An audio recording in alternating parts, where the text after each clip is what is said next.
আমাদের দেশের বেশিরভাগ ছেলেকে যদি আপনি জিজ্ঞেস করেন যে তোমার সংসারটা সামলানোর জন্য তুমি কেমন মেয়ে চাও বা কেমন একটা বউ চাও, তো ম্যাক্সিমাম ছেলেই জবাব একটা দিবে।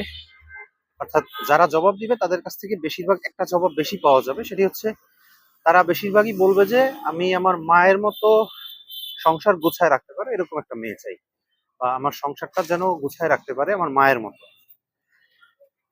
আপনি এই সেম কোশ্চেনটা একটা মেয়ের কাছে করবেন, তারা বিভিন্ন উত্তর দিবে, তবে খুব কমই উত্তর দিবে যে তারা তার মায়ের মতন একটা সংসার তারা চায়।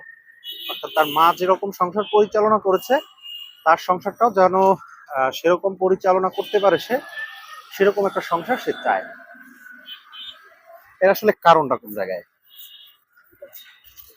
একটু খেয়াল করলেই আসলে দেখা যায় যে একটা ফ্যামিলিতে তার মা, মা যিনি থাকে তার ছেলের কাছে সেই মাটা থাকে সুপার সুপার কি বলে এটারে, সুপার ওম্যান হিসেবে।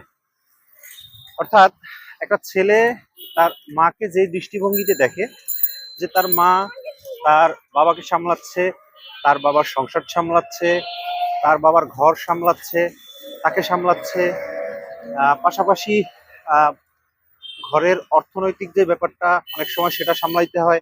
অর্থাৎ ওই সংসারের সম্পূর্ণ দায়িত্বটাই, বেশিরভাগ দায়িত্বই তার মা কাঁধে তুলে নিয়ে সামলে, তাকেও সামলেছে এবং তাকেও মানুষ করতেছে।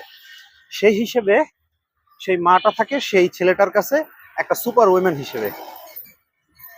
ঠিক ওই মুদ্রাটার উল্টা পিঠে, অর্থাৎ ওই মায়ের যেই কান্না, ওই মায়ের যেই হচ্ছে গ্লানি, অথবা ওই মায়ের যেই হচ্ছে না পাওয়ার যেই হচ্ছে যেই বেদনাগুলা, তার স্বপ্ন তিলে তিলে ধ্বংস হয়ে যেতে মানে যাওয়ার যেই হচ্ছে যেই বেদনাগুলা, সেই বেদনাগুলা কিন্তু একটা ছেলে দেখে না, একটা ছেলে কিন্তু দেখতে পারে না। ওই বেদনাটা কিন্তু দিন শেষে একটা মেয়েই দেখে। অর্থাৎ একটা মায়ের স্বপ্ন ছিল একটা, অথবা তার চাওয়া ছিল একরকম, কিন্তু সেই মা যখন সেই অপূর্ণতাটা পূর্ণ করতে পারছে না, তখন সে মুখ লুকায় কান্না করে কিন্তু মেয়েটার সাথে।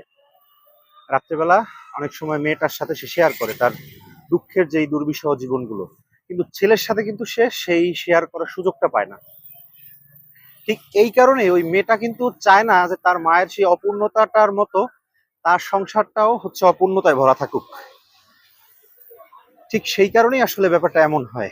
আমি এই ভিডিওটা একটা হচ্ছে ভিডিওতে দেখছিলাম ফেসবুকে স্ক্রল করতে করতে, তাই ভাবলাম শেয়ার করি আসলে ব্যাপারটা। এবং এই ব্যাপারটা আসলে কিন্তু এমনই ঘটে।